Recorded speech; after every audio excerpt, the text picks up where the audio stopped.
마지막 시대 교회는 여러분 엘리야 교회가 되어야 합니다. 엘리야 교회는 예수님의 재림을 준비하는 교회입니다.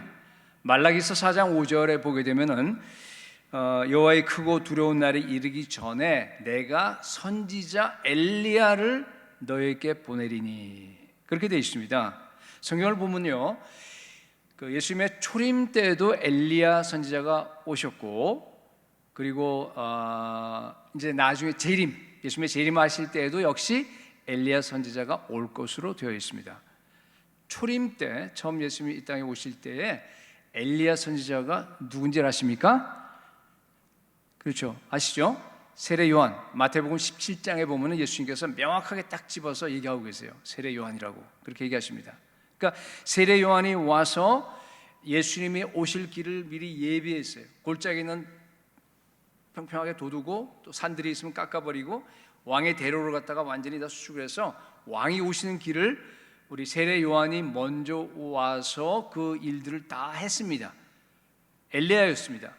그런데 물론 이제 거기 보면은 너희가 오리라 한 엘리야가 너희들이 임의로 대우했다 그랬어요. 그러니까 너희들이 환영을 했으면 그게 세례 요한이 엘리야인데 사실은 환영을 안 하고 죽였잖아요.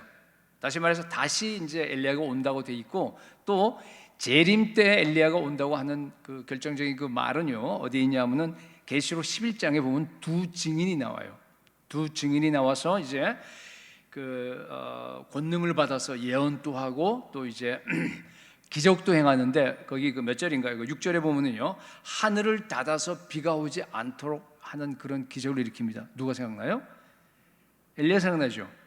엘리야입니다. 예, 엘리야는요, 다시 오실 그 엘리야는 예수님 재림 때 어떤 개인을 말하는 것이 아니고 교회를 말합니다. 교회예요.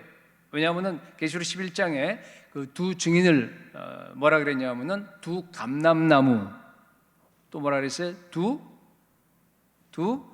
촛대라 그랬죠. 촛대 기억나세요? 예. 그러니까 촛대는 계시록 1장에서 사도 요한이 명확하게 밝혔습니다. 촛대가 뭡니까? 교회입니다. 예. 그러니까 마지막 때 예수님 오시기 전에 엘리야 선지자라고 하는 것은, 이건 구약은 항상 우리가 개인으로 일합니다. 모세도 개인으로 일하고 엘리야도 개인으로 일했지만은 신약으로 넘어오면서 개인의 개념이 없어져요. 다 팀으로 일합니다. 팀으로. 바울과 바나바 뭐 이런 식으로. 그래서 왜 그러냐면 이게 교회라 그래. 두세 사람이 모인 곳에 내가 함께 있겠다는 건 두세 사람은 그 교회를 얘기합니다. 다 교회로 바뀌거든요. 그래서 교회를 얘기합니다. 엘리야 교회는 뭔가 하면은 앞으로 예수님 재림 전에 엘리야 역할을 할, 왕이 오는 대로를 수축할 교회를 말합니다. 수원동부교회가 엘리야 교회가 될 수 있기를 축복합니다. 여러분, 엘리야 교회의 특징이 뭔가 하면요, 온 성도들이 다 교회 본질이 뭔지 알고 그리고 본질에만 집중합니다. 오늘날 교회들이 너무나 비본질적인 것에 집중하는 그런 경향들이 있잖아요. 여러분, 교회 본질이 뭡니까? 본질하게 되면은 아무리 시대가 바뀌더라도 안 변하는 겁니다. 본질이라고 하는 말은 뭔가 하면요, 왜 예수님께서 교회를 이 땅에 세우셨느냐 하는 바로 그 핵심이에요. 만약에 본질을 빼버리게 되면은 뭐예요? 교회가 교회되지 못합니다. 여러분, 교회 본질이 뭡니까? 예수님이 처음으로 마태복음 16장 18절에서 이 교회라고 하는 단어를 쓰셨어요. 에클레시아. 여러분 잘 아시는, 또 내가 이르노니, 그 반석, 그러니까 베드로가 그 고백한 그 신앙 고백, 내가 이 반석 위에 내 교회를 세우리니 음부의 권세가 이기지 못하리라. 그죠? 거기 보면은 사실 우리 한국 성경에는 음부의 권세라고 되어 있지만은 아마 여러분들 얘기 들으셨을 거예요. 우리 원어 성경에는 뭐라고 되어 있다고요? 음부의 문들이라고 복수로 되어 있습니다. 지금도요, 마귀와 악령들이 지키고 있는 음부의 문들이 많습니다. 그죠? 문이라고 하는 게 뭡니까? 어떤 영역을 지키는 그 엔트리 포인트, 그 문을 지키면은 대적의 문을 차지하게 되면 그 성을 차지하는 겁니다. 그렇죠? 그 문이 가장 중요합니다.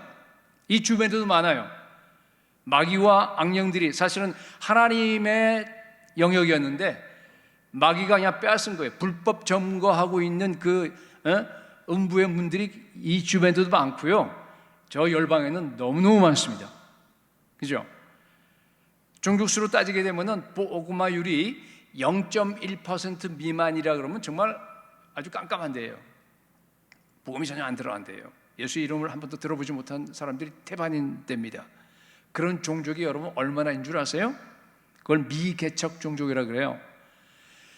자그마치 5천 종족이나 됩니다. 19억 명의 인구를 하게 되면은. 예수님이 교회를 세우신 이유는 뭔가 하면은요, 교회가 가서 이들 음부의 문들을 가서 두드려 부수라는 겁니다.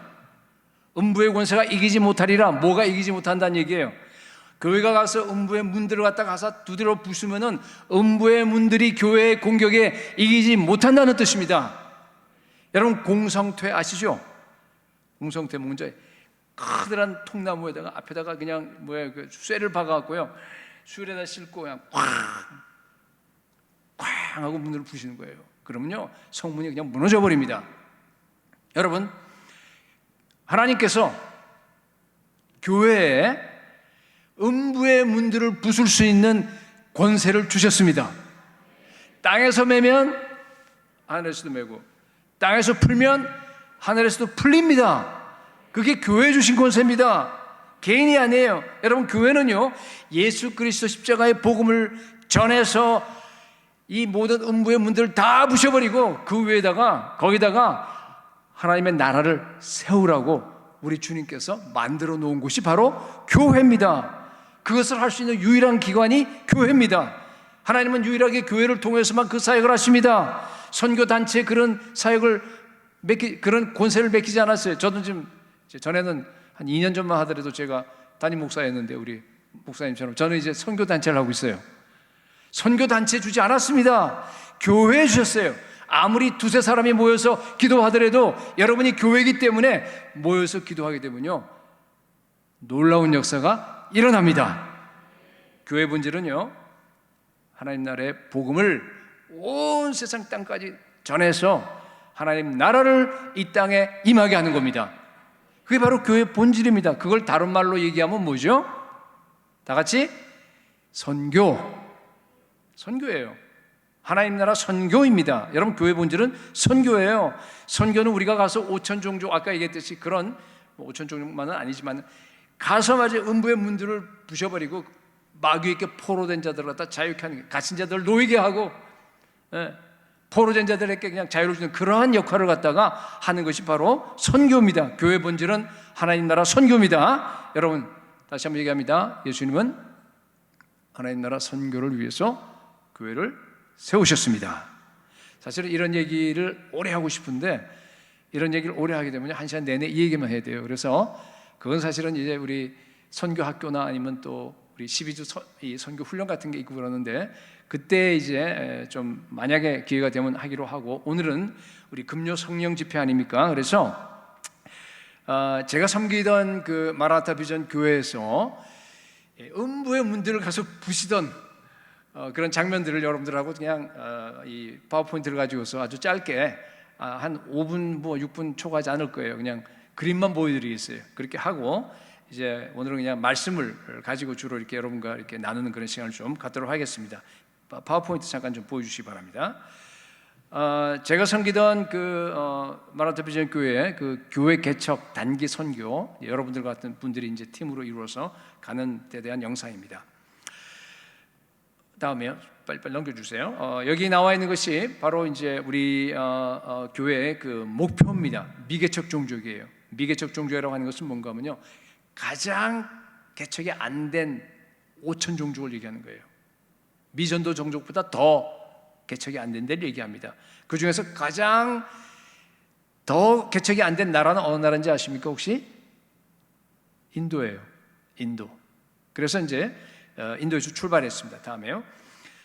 지교회가 이 5천 미개척 종족 선교를 주도해야 되는데 여기 앞에 저는 이게 안 보이고 여기 보였어요. 여기 그걸 보고 하겠습니다. 우리 12주 선교 훈련이 이제 우리 교회에서 이루어지는 겁니다. 그래서 파송받기 전에 반드시 3달 동안을 갖다가 철저하게 이렇게 모여서 지금 훈련하는 그런 장면입니다.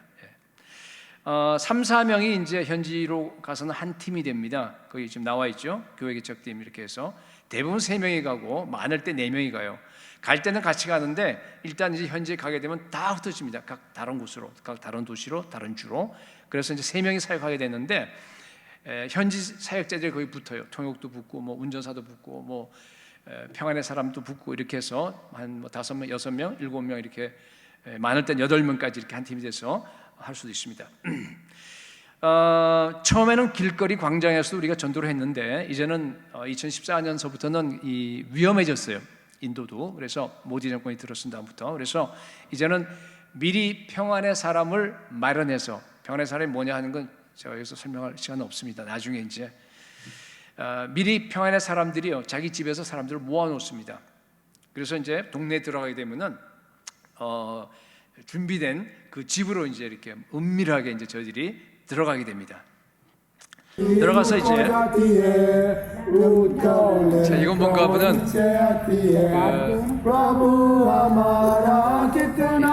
좋습니다. 현지인들이 이제 이렇게 모이기 시작하면서 이제 앞에서 우리 힌디어 찬양을 우리가 배워서 가서 앞에서 이렇게 율동하면서 우리가 찬양하는 그런 모습이고요.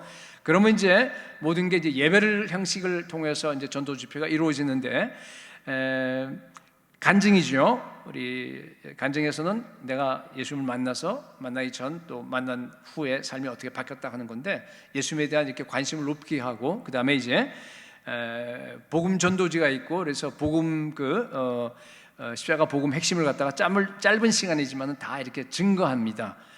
영어로 하게 되면은 힌디어로 번역해줘요. 영어 못해도 괜찮아요. 어차피 여러분들이 외우면 되고 좀 잘 못 외운다 하더라도 틀리더라도요 힌디어는 바로 나갑니다. 예수님 영접 이제 할 사람은 손들으라 하는 거고 그 다음에 이제 영접 기도를 갖다가 하게 됩니다. 또 그리고 그 다음에 이제 영접 기도한 사람들을 중심으로 해서 기도 사역을 합니다. 여러분들 여기 지금 평신도들이 가서 다 하는 겁니다. 가서 이제 여러분 인도에 가게 되면요 왜 이렇게 병자가 많은지, 병자들이, 그리고 귀신 들린 사람들이 왜 이렇게 많은지 모르겠어요. 그러니까 예배를 하기 때문에 하는 과정에 막 그냥 뒤로 나자빠지고 뭐 난리가 나요. 귀신들이 나타납니다. 그러면 이제 여러분들이 같이 가고요, 가서 그냥 손을 얹고 여러분들이 안수기도를 해주는 거예요. 그러면요 병자들이 치유됩니다. 귀신들이 떠나갑니다. 그런 놀라운 초대교회 역사가 여러분들이 직접 가면은요 현장에서 경험할 수 있습니다. 그 다음에 이제 새신자들을 그 자리에서 세례 줍니다. 우리 현지 사역자들이 핍박이 있는 나라에서는 또 우리 초대교회 모범을 따라서 그렇게 합니다. 그 다음에 이제 전도 집회가 끝나게 되면은요 아까 얘기한 그 평안의 사람을 그 가정교회 리더로 이제 임명합니다. 그 집, 평안의 사람이 집이 결국 이제 가정교회가 되는 거예요. 그래서 거기서 모이게 되는 겁니다. 이렇게 해서 12년 동안 쭉 해왔는데 하나님께서 정말 놀랍게 정말 하나님이 일을 하셨어요. 물론 이제 우리 교회에서 하는 일만 얘기하고 인도 안에서 사역자들을 어떻게 훈련하느냐 하는 얘기는 다 생략했습니다. 그 다음 그래서 여기 새생명 선교 총회를 만들어서 여기 있는 것처럼 정말 참 이렇게 아까 총회 목사님들 모임이고 또 이렇게 지금 이렇게 있고 총회 센터 건물들도 이렇게 하나님께서 허락해 주셔서 북부, 중부, 남부에 전부 다 있습니다. 세계 센터가 있고요. 또 지금은 각 주요 도시에다가 이 센터 건물들을 만들어서 그 선교 센터로서 이렇게 하기 위해서 한 20개 도시를 정해놓고 나서 이렇게 하는 그런 추진하고 있는데 지금 한 7개 정도는 돼 있고 지금 4개 정도는 지금 이미 다 이렇게 모금 활동은 끝났고 전부 다 이렇게 되고 있고 앞으로 계속적으로 좀 하고 있는 그런 과정이 있습니다. 작년부터 2020년부터 하나님께서 인도를 넘어서 네팔 또 미얀마는 전에도 했었는데 스리랑카 그다음에 이제 동아프리카, 서아프리카, 중동, 북아프리카 쪽으로 이렇게 계속적으로 확산을 할 수 있도록 2020 선교 대회를 통해서 이 세미연 사역을 통해서 하나님께서 이렇게 5천 종족으로 이렇게 사역을 확장시키고 계십니다. 다니면서 이제 여러 나라에서 이렇게 선교 목회자들을 훈련시키고 있는 그런 모습들입니다. 거기까지 우리 좀 보도록 하겠습니다. 여러분, 온 교회가 앞으로 이제 좀 풀리게 되면요, 인도 선교 나가시기 바랍니다. 여러분 가면은요, 정말 초대교회에서 있어났던 그 놀라운 성령의 능력이 지금도 여전히 역사하고 있다고 하는 성령 하나님, 어제나 오늘이나 변치 않는 우리 예수 그리스도, 그분의 능력을 여러분들이 경험할 수 있어요. 정말 평신도들이요 가면은요 선지자가 온 줄 알아요. 여러분들이 가면은 가서 안수기도 해주고 그러면요 정말 거기에 놀라운 역사가 일어납니다. 교회가 달라집니다. 저는 그걸 직접 경험했습니다. 여러분, 교회의 본질이 선교입니다. 선교가 살아야지만이 교회가 살아납니다. 그 정도 이제 제가 얘기를 하고요, 본문으로 좀 들어가도록 하겠습니다.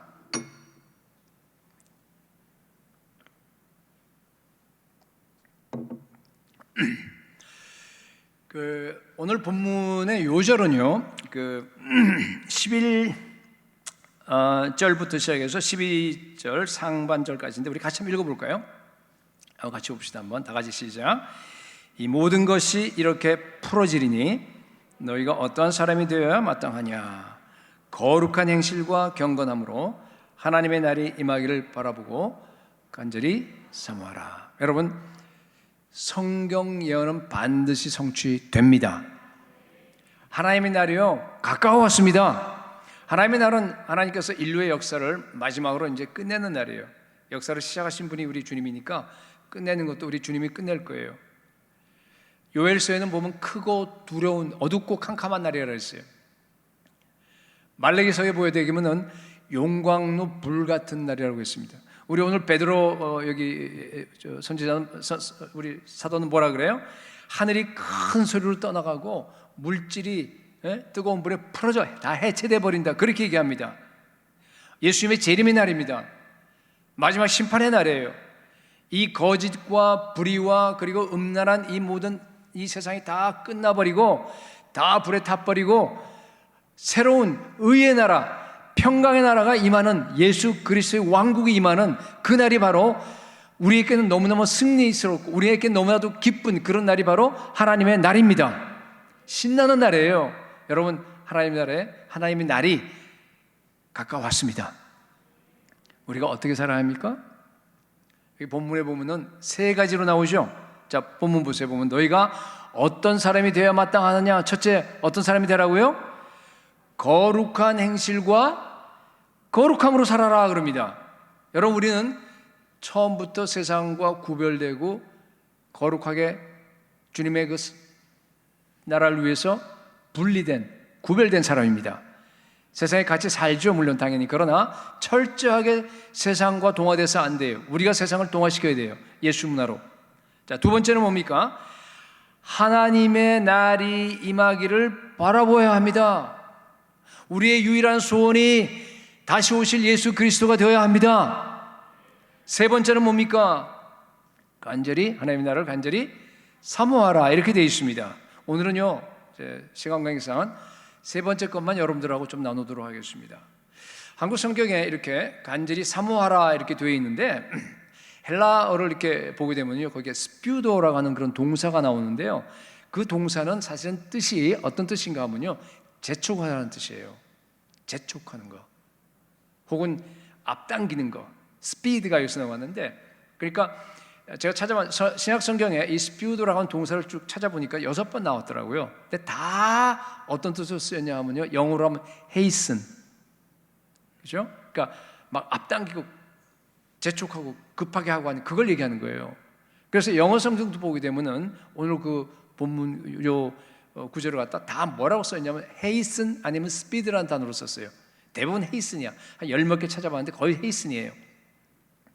Hastening the coming of the day of God, 이렇게 돼 있어요. NIV 같은 경우는 speed is coming, 이렇게 돼 있어요.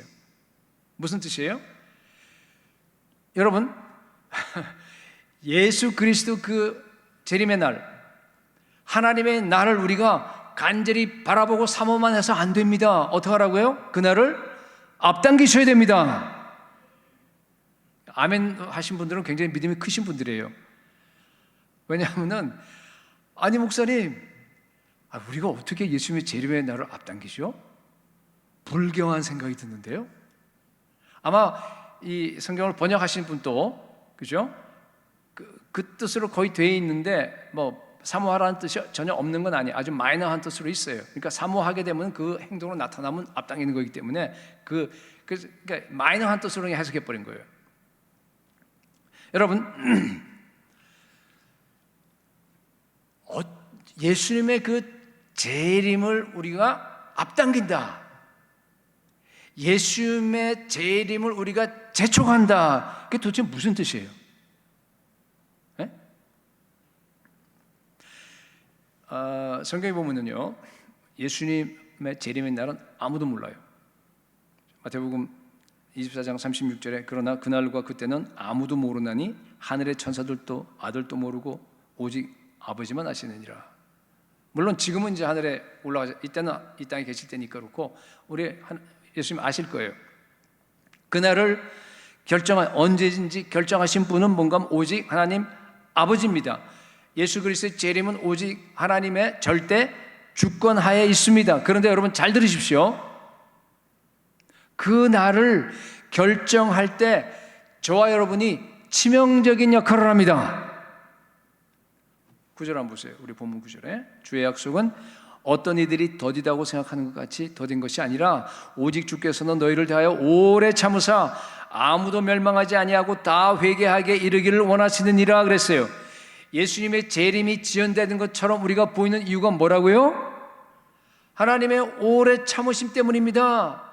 그죠? 하나님은 아무도 멸망하지 않고 다 구원받기를 원하십니다. 회개하기를 원하세요. 그런데 아직도 아까 얘기했죠. 미개척 종족이 몇 종족이라고요? 5천 종족이에요. 인구로는 19억 명이에요. 미전도 종족으로 따지면요 아직도 7,300 종족 남아 있습니다. 인구로 따지면 46억 명이에요. 그분들이 예수를 알지 못합니다. 성경에는 분명히 그랬어요. 마태복음 24장 14절에 이 천국 복음이 모든 민족에게, 종족이란 말 같은 거예요. 모든 종족에게 증거되기 위하여 온 세상에 전파되리니 그제야 끝이 오리라 그랬어요. 모든 종족이에요. 남아있는 7,400, 5천 종족 다 증거되어야 됩니다. 로마서 11장 25절에는요 이방인의 충만한 수가 들어오기까지 이스라엘의 덜어는 우둔하게 된 것이라 그랬어요. 그래요. 그 다음에 뭐라고 됐어요? 온 이스라엘이 구원을 받으리라 그랬습니다. 온 이스라엘. 물론 이스라엘 100% 그런 민족적 그건 다는 아닙니다. 성경에서 온 모두 하면요 그거는 어떤 제한적인 거 얘기해요. 택한 이스라엘 백성들 안에도 택한 주의 백성들이 있어요. 100%가 아니지만은 그걸 온이라고 표현하는 게 모두라고 표현합니다. 마태복음 23장 39절에 보게 되면요 찬송하리로다 주의 이름으로 오시는 이여 할 때까지 너희는 나를 보지 못한다 그랬어요. 예수님이 하신 말씀이에요. 여러분 성경에 보게 되면요 예수님이 오시는 그 재림의 날에 로드맵이 아주 명확해요. 마지막 하나님의 날에 로드맵이 어떻다는 것 갖다가 우리에게 다 알려줬습니다. 어떻게 돼요? 맨 먼저 이루어져야 될 것이 뭡니까? 모든 종족, 그죠? 이방인의 수, 그러니까 이 종족이란 말이 에스네인데 이방인을 할 때도 에스네라는 말로 같이 썼어요. 거의 다. 그러니까 같은 얘기예요. 그러니까 모든 이방인들, 모든 종족들에게 복음이 다 증거돼야 돼요. 그러고 나면은 그 다음 차례가 뭡니까? 이스라엘 민족, 그죠? 이스라엘에 드디어 부흥이 일어나요. 그래서 이스라엘이요 대거 하나님께로 막 돌아오는 거예요. 이스라엘이 예수 믿고 지금 그런 조짐이 보여요.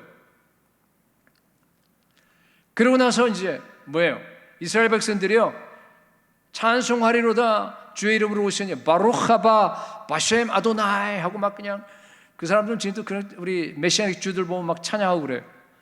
찬송하리로다 주의 이름으로 오시니 하면서 막 예수님을 영접하는 거예요. 그것들이 그냥 이스라엘에서 막 일어날 때 주님이 재림하십니다. 그렇습니다, 여러분. 물론 우리가 이방인의 충만한 수가 얼마인지 몰라요. 뭐 1%일지 아니면 어떤 종족은 뭐 10%일지 그걸 우리가 누가 알아요? 안 밝혔으니까 성경에서. 그죠? 그러나 지구상의 모든 종족에게 복음이 증거돼서 그 안에 택한 백성들의 마지막 한 사람이 돌아오게 되면은 어떻게 돼요? 하나님께서 버튼을 누르십니다. 그러면은 다니엘서 9장에 나와 있는 한 일회 70일회 중에서 마지막 일회예요. 그 일회가 드디어 시작하는 거예요.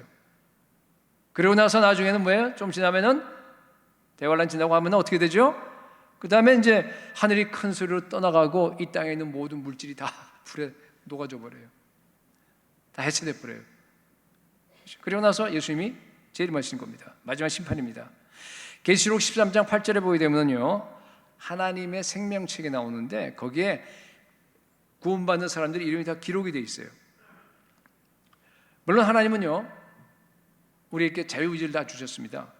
인간들이 그죠? 자기가 스스로 자기 의지대로 결정해서 구원을 받아들이고 예수님을 영접하고 영접하지 않는 것이 우리한테 달려 있습니다.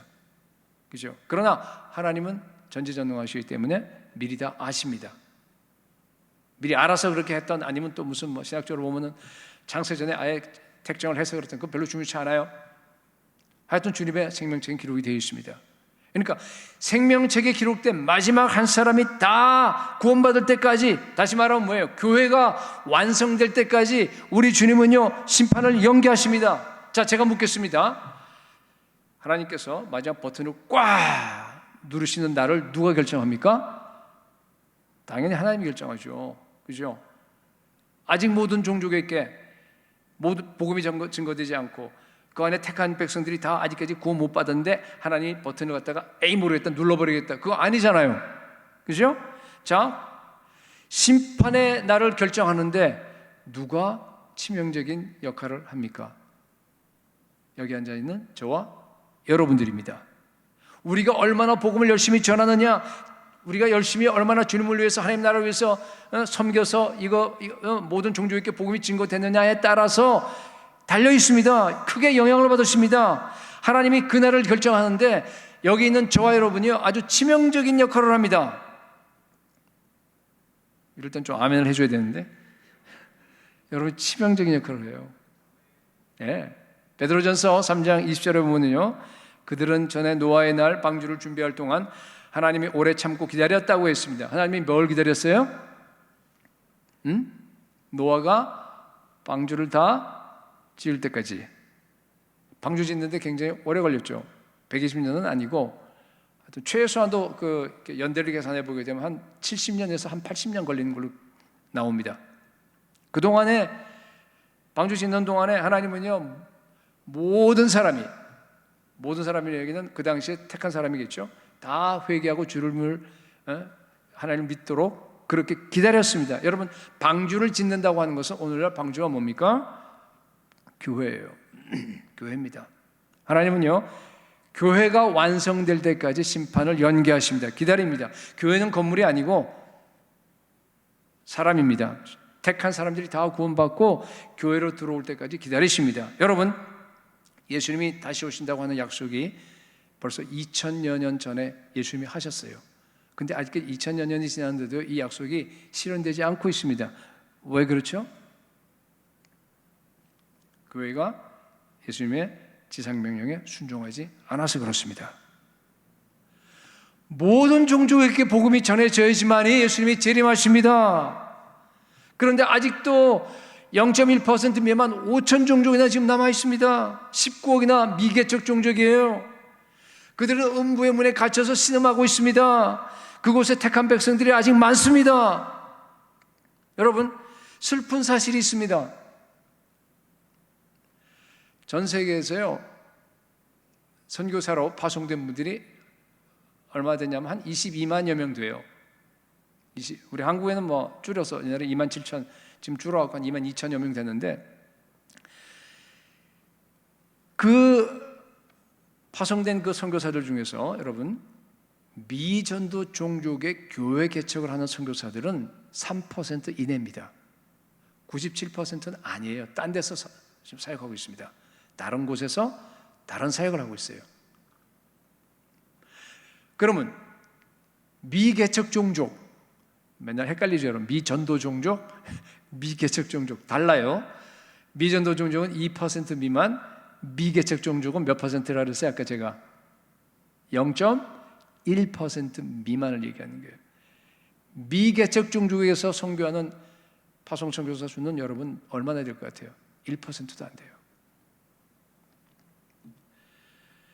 여러분, 뭐 이런 얘기를 지금 할 수 없고, 자, 그 선교사 문제고 더 중요한 얘기를 하겠어요.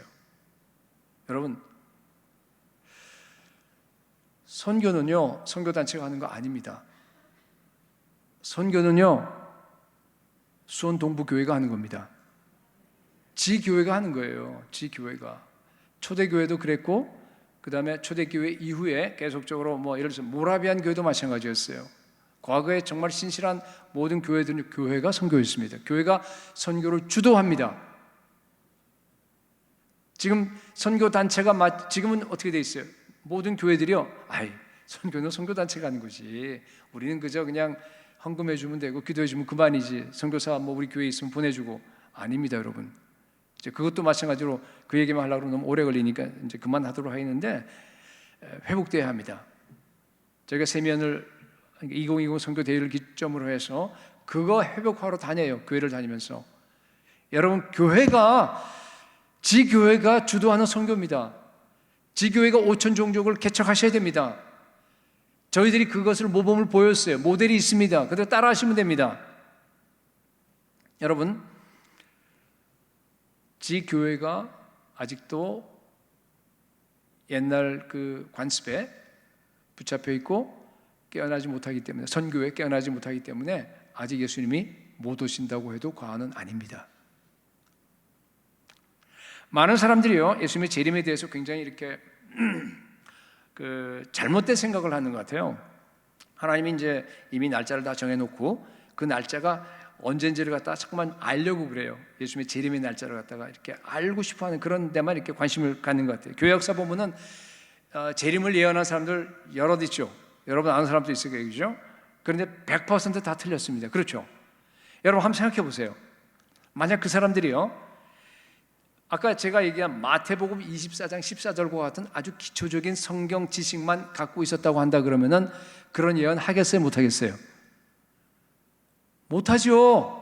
종족들을 보면 아는데 얼마나 복음이 전해져 모르겠어요. 그때는 이제 종족에 대한 스터디가 없어갖고 그 정보를 몰랐는지 그건 잘 모르겠습니다. 그 사람들이 예수님의 재림하는 예언을 갖다 날짜를 예언한 것은 뭔가 하면요, 성경에 나와 있는 가장 확실한 예언을 무시하고 자기가 본 환상을 믿어서 그래요. 음성 듣고 나서 자기의 성경 해석을 잘못해서 그렇습니다. 윌리엄 밀러 같은 사람이 아주 유명한 사람이라서 그래요.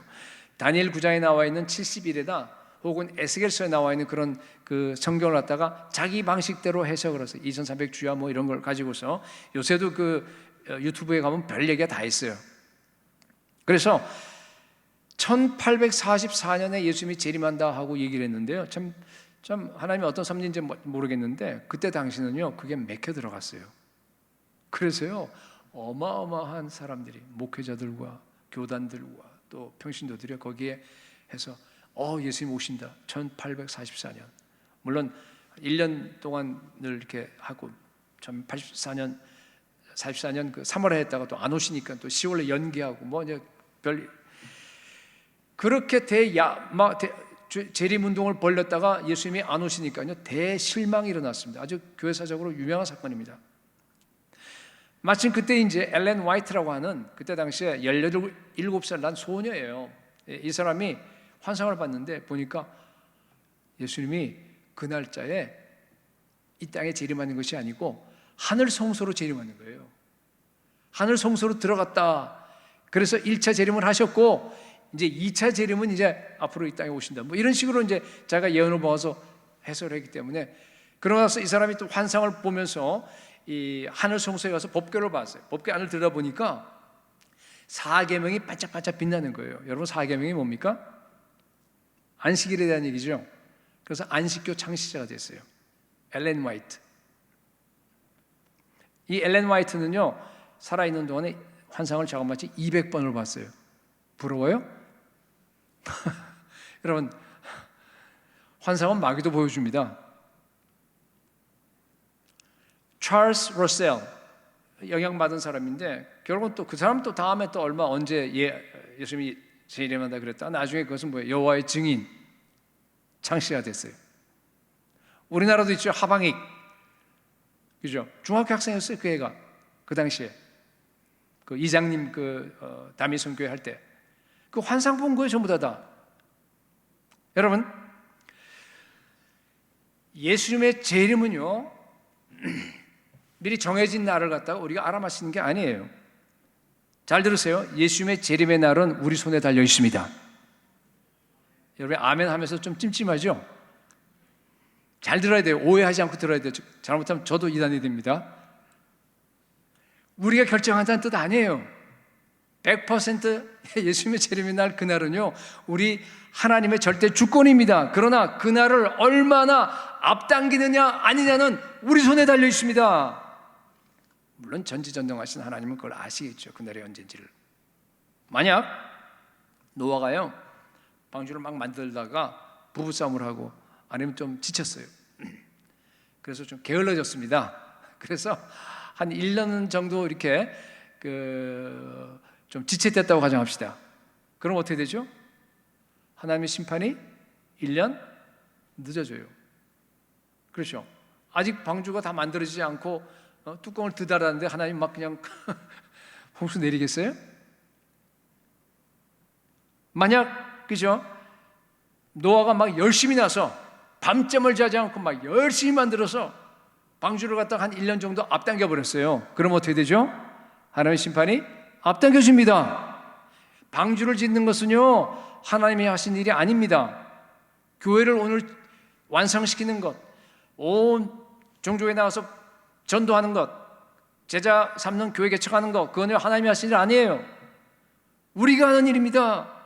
노아에게 전적으로 방주 만드는 것을 위임하셨습니다. 물론 방주를 다 만든 다음에 뭐 코끼리, 사자, 또 뭡니까, 독수리 2쌍씩 7쌍씩 일렬로 서서 들어가는 거, 그거는 하나님이 하셨어요. 방주 문을 닫는 것도 하나님의 초능력을 가지고서 하나님께서 하셨습니다. 그러나 방주를 얼마나 빨리 만드느냐, 천천히 만드느냐 하는 것은요, 전적으로 누구의 책임입니까? 노아의 책임이에요. 나무 자르고 막 역청 붙이고 뭐 하는 대피질하고 전부 다 하는 거예요. 전부 다 노아가 있습니다. 노아가 얼마나 긴급성을 가지고 일을 하느냐에 따라서 하나님의 날이 앞당겨졌습니다. 많은 우리 그리스도인들이요, 이 하나님에 대해서 굉장히 오해하는 것 같아요. 숙명주의적인 그런 생각을 갖고 있어요. 하나님의 뜻이면 될 거고, 하나님의 뜻이 아니면 안 될 거고, 나는 별로 할 것이 없고. 여러분, 그런 생각은요, 이교도적인 생각입니다. 힌두 혹은 뭐 무슬림들이 그렇게 생각해요. 성경은 다릅니다. 하나님께서는요, 거듭난 저와 여러분을 갖다가 정말 최상급으로, 정말 어마어마한 지위로 대우해 주십니다. 우리는요, 하나님과 동역을 하는, 은혜와 의의 선물을 넘치게 받은 자들이 한 분 예수 그리스도로 말미암아, 그렇죠? 우리 예수 그리스도와 함께 다스립니다. 왕으로 다스리는 왕들입니다. 우리 예수님은 온 땅을 다스리는 왕 중 왕이시고요, 우리는 뭡니까 하면 작은 왕들입니다. 우리는 왕족의 제사장들입니다. 여러분, 잘 들으세요. 매일매일 내가 어떻게 결정하느냐, 내가 얼마나 노력을 하느냐, 그 모든 것들이요, 하늘나라에 치명적인 영향을 줍니다. 심지어 예수 그리스도 재림의 날까지 영향을 미치는 줄로 믿으시기 바랍니다. 자, 구체적으로 그러면은요,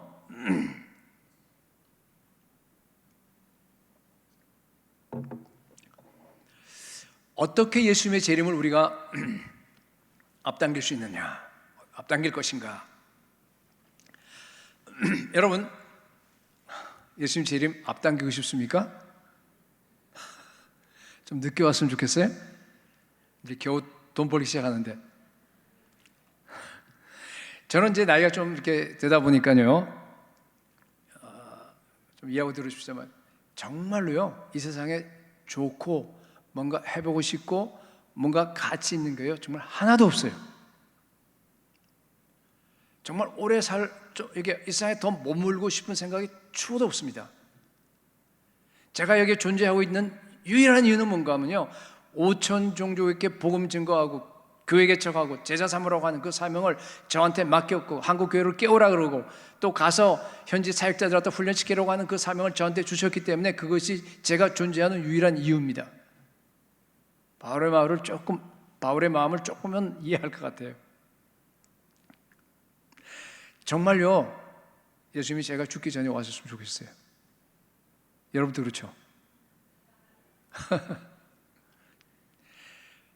사실은 여러분, 제가 죽는 그 순간이 예수님이 재림하신 날이에요.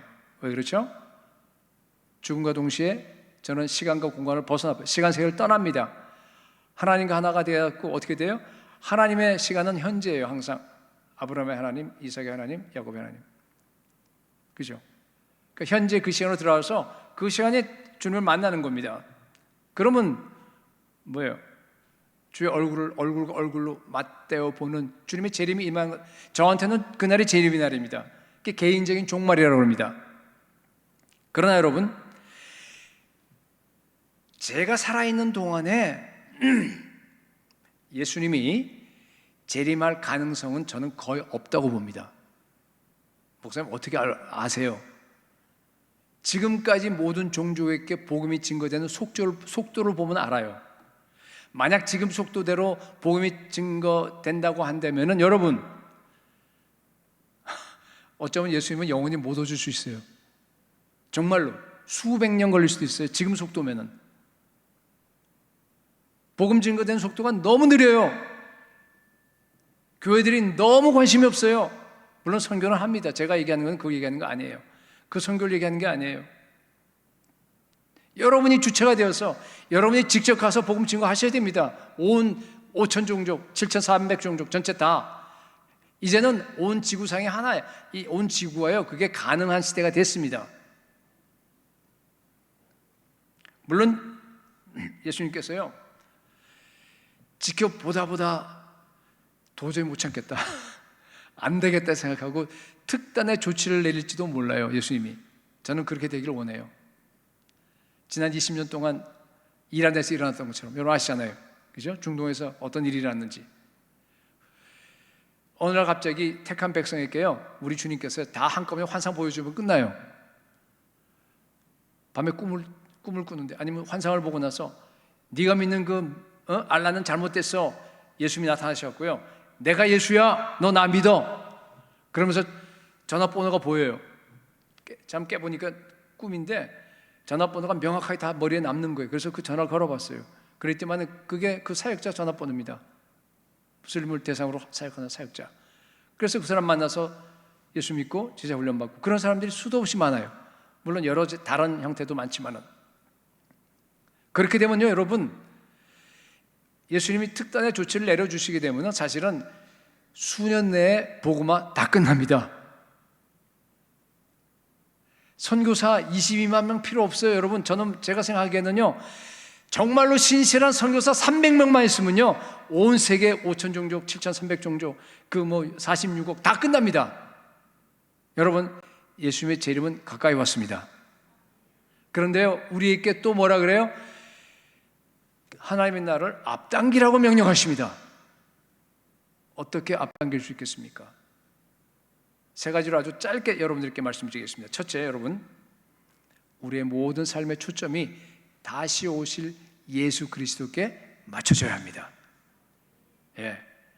하나님의 나라의 임하기를 바라보고 간절히 사모하셔야 됩니다. 예수님이 오늘 재림하시나 아니면 내일 재림하시나, 하늘에 이상한 구름만 봐도 와, 우리 예수님이 저런 구름 타고 재림하실 텐데, 밥 먹을 때도 아니면 또 일할 때도, 자녀들 기를 때, 설거지할 때도 마찬가지로 여러분의 마음속에는 전부 다 다시 오실 예수 그리스도, 정말 주님께서 오셔서 이 죄악 세상을 다 부셔버리고 여기에 하나님의 나라를 세우실 그날만을 우리가 간절하게 바라는 겁니다. 내가 사랑하는 주님, 날 위해서 십자가 주신 주님, 내 죄를 다 용서하신 그 주님, 주님께서 그 몸을 찢으시고 십자가의 길을 여서서 새롭고 살 길, 생명의 길로서 내가 매일 아침마다 나아가서 주님의 그 지성소 안에서 주님과 함께 교제할 수 있도록, 주의 임재 가운데 살아갈 수 있도록 날마다 축복하시는 그 주님, 나에게 영원한 기쁨, 정말 이 죄악 세상에서 정말 이 땅의 광야와 같은 땅을 살아가지만은 매일매일 충만하게 기쁨으로 주님과 함께 동행할 수 있도록 해주신 그 영광의 주님, 그 주님을 매일매일 내가 사모하는 거예요. 주님 빨리 오십시오. 마라나타. 오순절에 성령이 임하신 다음에 초대교회가 시작됐죠. 이 초대 교인들의 삶에 정말 초점은요, 항상 다시 오실 예수 그리스도 재림에 맞춰져 있었습니다. 예수께서 왕으로 다시 오실 그날 기다리며 살았습니다. 그러니까 인사가 뭐라고요? 서로 만나자마자 마라나타는 뜻이 뭡니까? 주님 오십시오. O Lord come, 그런 뜻이에요. 아람어로 딱 한 번밖에 안 쓰였습니다. 그 고린도전서 16장 22절에 쓰였는데 한번 문맥이 어떤가 한번 보십시오. 다 같이 읽어보겠습니다. 시작. 만일 누구든지 주를 사랑하지 아니하면 저주를 받을지어다. 마라나타예요. 그 다음에가 마라나타예요. 그 말이. 요새 이런 설교하면 청중들의 반응이 어떻겠습니까? 여러분, 정말로 예수님을 사랑한다고 한다면요, 우리가 매 순간 예수님의 재림을 갈망하고요, 매 순간 예수 그리스도의 임재 안에서 살아갑니다. 그게 기도입니다, 여러분. 기도가 하나님 임재 안에서 하나님과 우리 교통하는 거 아닙니까? 정말로 여러분들이 예수님을 사랑한다 그러면 여러분 모두가 다 기도의 사람이 될 수밖에 없습니다. 하나님은요, 이 땅에서 여러분들이 하나님과 정말 친밀하게 기도로서 주의 임재 가운데 살아서 동행하는 사람들을 나중에 하늘로 데리고 가십니다. 그렇죠? 기도하면요, 성령 충만해집니다. 여러분, 이 불의한 세상, 이 음란한 세상에서요, 우리가 맨정신으로 마라나타 하고 살 수 있어요? 네? 불가능합니다. 여러분, 세술에 취하셔야 됩니다. 성령 충만하셔야 됩니다. 성령이 초대교회 성도들을 완전히 다 사로잡았습니다. 여러분, 그들은 이 세상에 살고 있었지만은요, 이 세상에 묶이지 않았습니다. 하나님의 시간에 살았습니다. 영원에 살았어요. 하나님 나라, 이거 현재적에 이루어지는 거, 하나님 나라가 그들 심령 속에서 다 살아났습니다. 교회가 역동적으로 살아 움직였습니다. 사도행전 2장에 나와 있는 것처럼요, 사도들의 말씀이 있었고 전혀 기도에 힘썼어요. 모일 때마다 강한 성령의 임재가 있었습니다. 그리고 매일 모였어요. 매일 성찬, 애찬, 교제.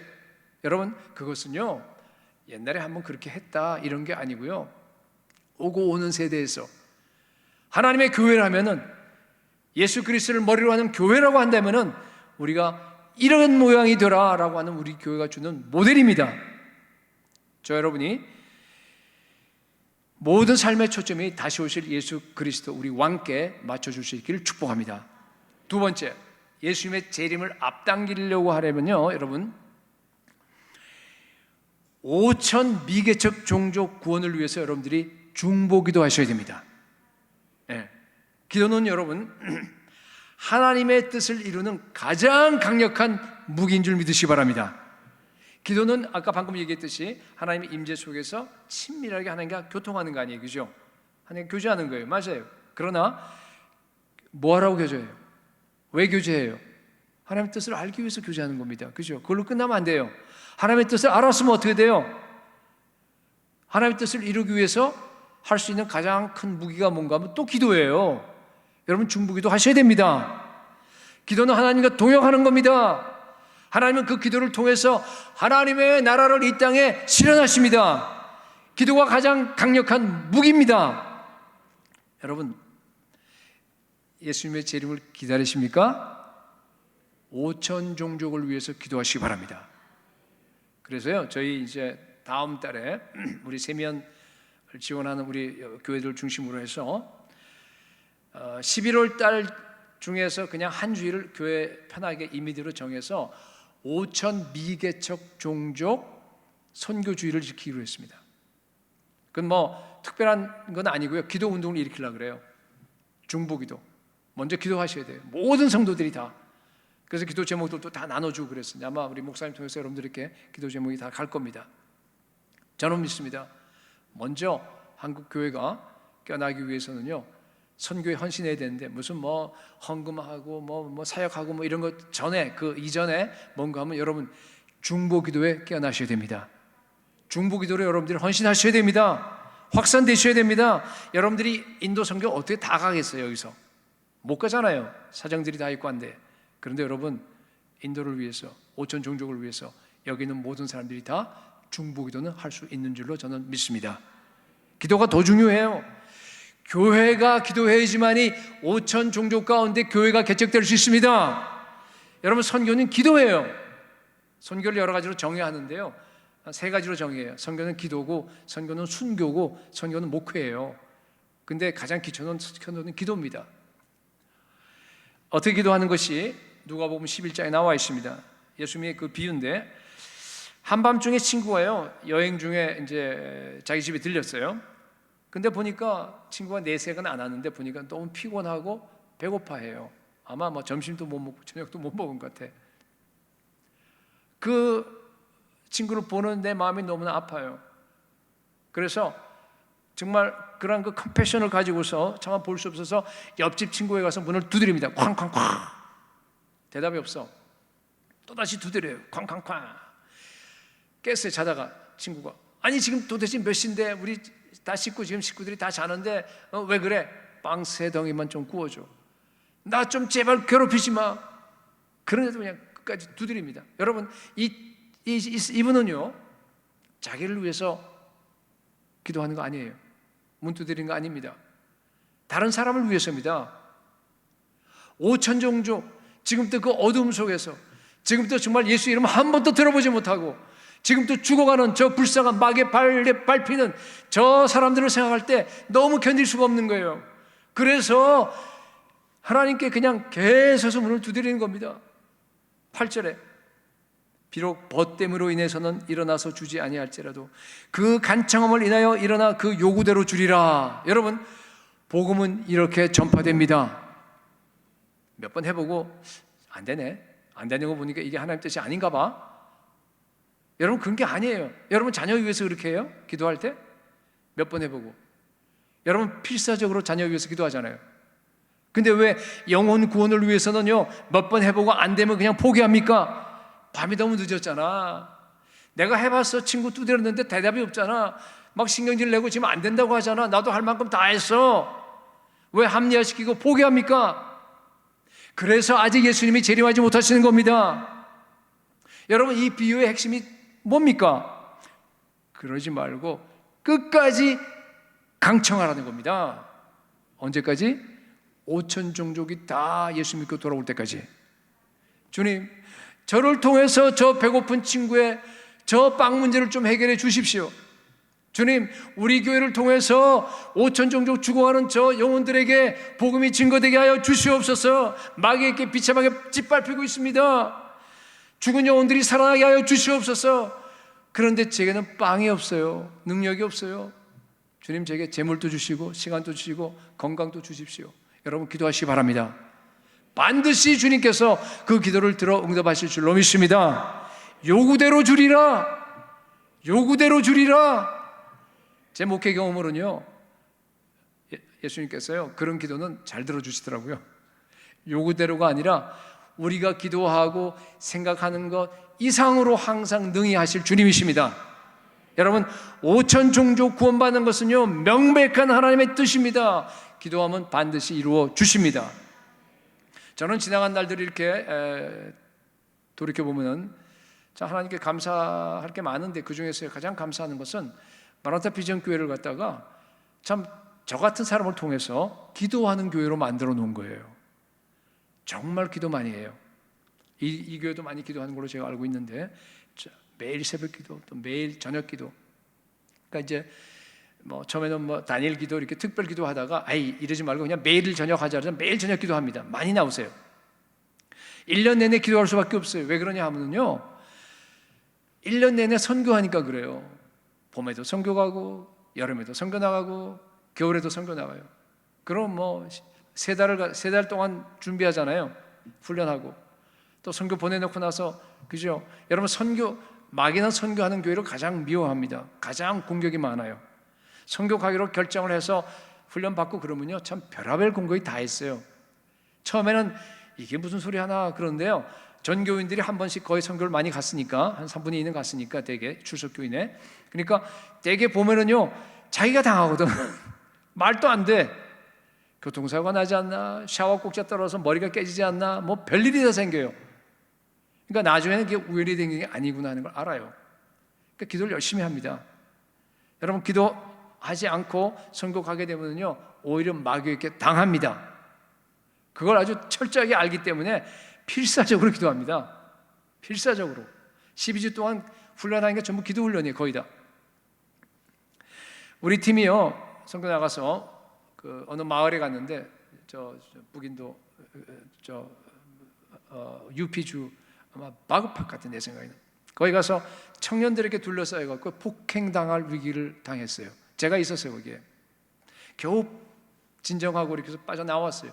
우리가 빠져나오니까 무사하게 나중에 이제 금방 소식이 들렸는데 이 청년들이요 가갖고 그 평안의 사람 아까 있었잖아요, 그죠? 평안의 사람 그 집에 가서 그 두 부부를 그냥 두들 패버렸어요.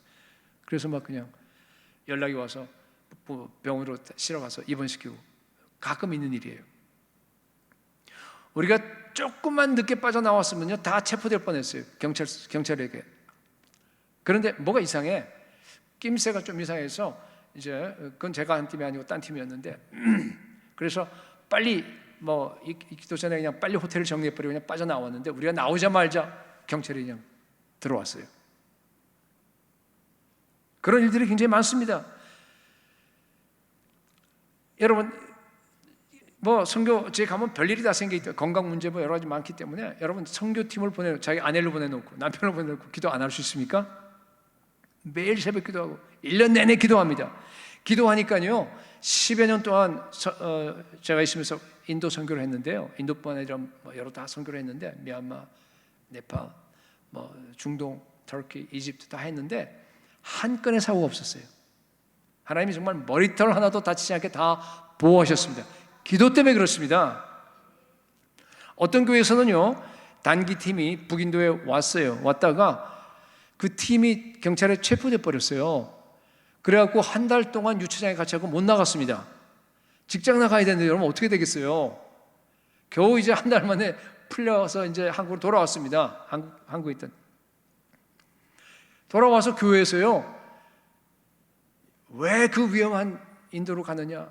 그게 왜 위험하냐? 뭐 어떠냐? 뭐 왔다 갔다 옥신각신 하다가 여러분 어떻게 된 줄 아세요? 그 교회가 반으로 잘라졌어요. 기도 안 하면 그렇게 돼요. 그냥 기도해서 안 돼요. 필사적으로 기도하셔야 돼요. 선교하려고 그러면은. 선교가 얼마나 좋아요. 그런데 기도하지 그러니까 선교는 기도라고 하는 말이 자꾸 제가 설명해 드리는 거예요. 기도가 우선이에요. 사역보다. 기도하지 않고 선교하면요 교회가 오히려 더 그것 때문에 힘들어집니다. 그러나 이 교회처럼 기도하면은요 하나님께서 어마어마한 축복을 내려주십니다. 어마어마한 사역의 결과가 나타납니다. 여러분 기도로 하나님과 동행하면서 예수님의 재림을 앞당기는 교회가 될 수 있기를 축복합니다. 마지막 세 번째, 어떻게 예수님의 재림을 앞당길 수 있느냐? 잘 들으세요. 하나님의 뜻을 행하는데 긴급성을 가지셔야 돼요. 하나님의 뜻을 행하는데 긴급하게 행하셔야 됩니다.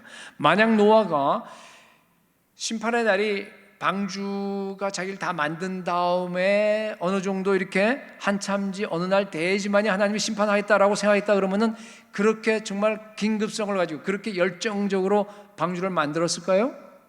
아니었을 것 같아요. 그러나 노아는요 하나님의 뜻이 이루어지는 그 날이 바로 자기에게 달렸다고 하는 것을 너무너무 잘 알았습니다. 그래서 내가 하루라도 빨리 방주를 갖다가 만들어야지만이 하나님의 뜻이 이루어질 텐데 내가 빨리 열심히 일하자 하는 그런 마음을 가지고서 방주를 만들었습니다. 하루하루 살았습니다. 그게 바로 긴급성이에요. 긴급성. 여러분 우리도 그런 긴급성을 가지고 하나님의 뜻을 행하셔야 됩니다. 본문 10절에 보니까 그러나 주의 날이 도둑같이 오리니 그날에는 하늘이 큰 소리로 떠나가고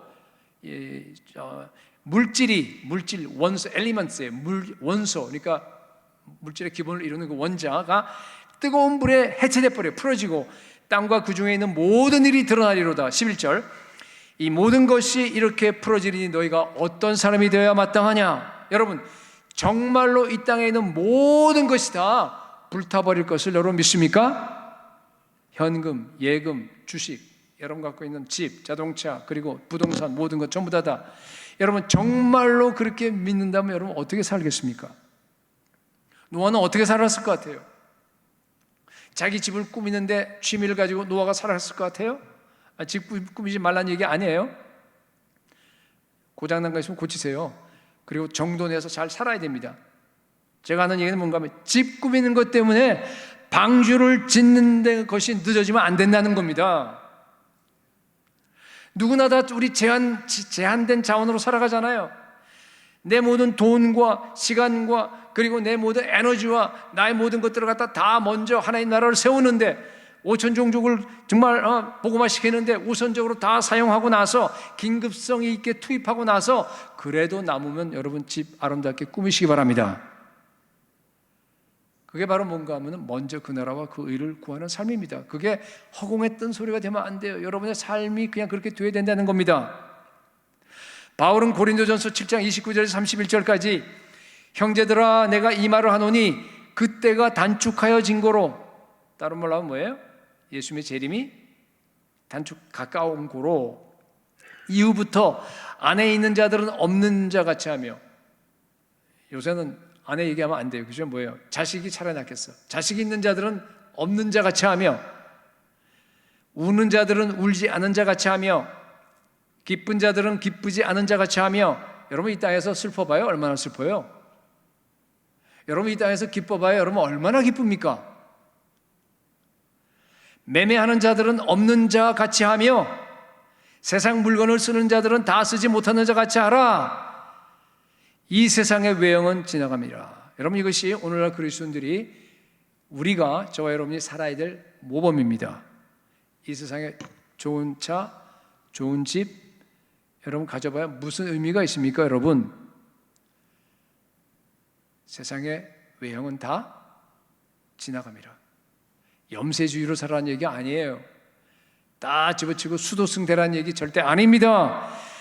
세상에 있는 것들은 우리에게 어떤 것도 우선순위가 될 수 없다는 말입니다. 우리의 우선순위는 언제나 다시 오실 예수 그리스도입니다. 그 나라입니다. 그 이름과 그 영광입니다. 여러분 북인도 이제 앞으로 가시게 되면요, 야, 인간이 이렇게 단순하게 살 수 있구나 보고 충격을 받을 겁니다. 한번 가보셔야 돼요. 말로 설명을 못해요. 노아는 아주 단순한 삶을 살았을 것 같습니다. 제 생각에 꼭 필요한 살림살이만 있었을 것 같아요. 아마 불필요한 가구 늘이지 않았을 겁니다. 왜요? 아니 조금 있다가 이제 방주 완성되면 다 물에 휩쓸어 갈 건데요, 무슨 의미가 있어요 거기에? 노아는 오직 방주를 짓는 일에만 긴급성을 가지고 살았습니다. 다른 것은 다 부차적입니다. 여러분 지금은 노아의 때입니다. 예수 그리스도 십자가의 복음을 전해서 5천 종족에게 제자 삼고 교회 개척하는 것만이 긴급합니다. 모든 교회가 해야 되는 가장 긴급한 일인 줄로 믿습니다. 요한일서 2장 17절에 보니까 이 세상도 그 정욕도 지나가되 오직 하나님의 뜻을 행하는 자는 영원히 거하느니라 그랬어요. 여러분 누가 천국에서 영원히 거합니까? 나 예수 믿어 고백하는 사람? 아니에요. 매주일 예배 빠지지 않고 열심히 출석하고 열심히 봉사하는 사람? 아닙니다. 누구예요? 오직 하나님의 뜻을 행하는 자입니다. 오직 주의 뜻을, 하나님의 뜻을 행하는 자입니다. 나더러 주여 주여 하는 자마다 다 천국에 들어갈 것이 아니요 다만 하늘에 계신 내 아버지의 뜻대로 뭐 하는 거예요? 행하는 자라 들어가리라. 여러분 진짜 그리스도는요 하나님의 뜻이 무엇인지를 알기만 해서 안 됩니다. 행해야 됩니다. 진짜 예수님의 제자는요 이 세상에 있는 모든 것이 그냥 지나가 버린다는 것을 너무너무 잘 압니다. 이 땅에 있는 모든 영화는 아침에 잠시 피었다가 저녁 때 되면 정말 이렇게 사라져버리는, 시들어버리는 풀의 꽃과 같다는 것을 너무너무 잘 아는 사람입니다. 이 세상 돈과 명예와 권력과 그것에 마음을 두지 않습니다. 세상 자랑에 연연하지 않습니다. 오직 예수 그리스도를 사랑해서 나의 삶의 모든 초점이 다 다시 오실 예수 그리스도께만 향합니다. 5천 종족 죽어가는 저 종족들을 향해서 아직도 구원받지 못한 그 영혼들을 향해서 항상 주님께 나가서 간절하게 중보기도 합니다. 그리고 하나님의 뜻을 행하는데 긴급성을 가지고 행하는 사람들입니다. 오 성령님이여, 이 시간 우리의 모든 마음의 눈을 열어 주시옵소서. 영혼을 보게 하여 주시옵소서. 지혜와 계시의 영을 부어서 하나님을 알게 하여 주시옵소서. 우리를 너무너무 사랑하셨어. 날 위해서 십자가에서 자기 몸을 다 들이신 예수 그리스도, 그분을 이 시간 보게 하여 주시옵소서. 십자가의 사랑을 깨닫게 하여 주시옵소서. 그분을 만나게 하여 주시옵소서. 그 사랑이 나를 강권하시는도다 고백하면서 십자가 지고 예수 그리스도를 따라갈 수 있는 우리 성도들이 되게 하여 주시옵소서. 너희가 어떠한 사람이 되어야 마땅하냐? 거룩한 행실과 경건함으로 하나님의 날이 임하기를 바라보고 간절히 사모하라. 그날을 앞당겨라. 예수의 재림을 앞당기는 엘리야 교회가 될 수 있기를 예수 그리스도 이름으로 축복합니다. 우리 시간 다 같이 한번 기도하는 시간 잠시 갖도록 하겠습니다. 여러분,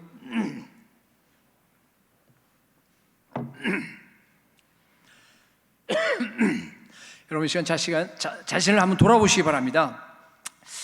내가 얼마나 세상 것들에 붙잡혀 있나? 아니면은 내가 얼마나 하나님의 뜻을 행하는데 지금 붙잡혀 있는가? 여러분 자신을 돌아보시기 바랍니다. 여러분 얼마나 예수 그리스도의 재림을 사모하십니까? 여러분 주님이 원하는 것은요 한 단계 위입니다. 사모하기만 하는 것이 아니라 뭔가 하면 여러분 예수 그리스도의 재림, 그날이 임하기를, 하나님의 날이 임하기를 앞당기라고 오늘 명령하십니다. 말씀 생각하면서 이 시간 회개하는 시간 가집시다. 그리고 하나님께 결단하는 기도를 우리 함께 했으면 좋겠습니다. 오 주님, 주님을 사랑합니다. 주님의 그 고귀한 피로 나를 속량해 주시니 너무너무 감사합니다. 하나님, 우리는 새 피조물입니다. 주님이 피로 값주고 샀습니다. 오 주님, 저희는 주님의 것입니다. 오직 하나님 나라를 위해서, 하나님의 뜻을 이루기 위해서 그러한 삶이 되게 하여 주시옵소서. 지금이 노아의 때인데 우리가 세상에 묶였던 걸 용서하여 주시옵소서. 이제는 마귀의 관계에 빠지지 않게 하시고 주님을 향해서 깨끗함과 진실함으로 주님을 섬기게 하여 주시옵소서. 마음이 갈라지지 않게 하시고 오직 하나님의 나라를 위해서 힘차게 달려가게 하여 주옵소서. 우리 주여 한번 부르고 다 같이 함통성으로 기도하겠습니다. 주여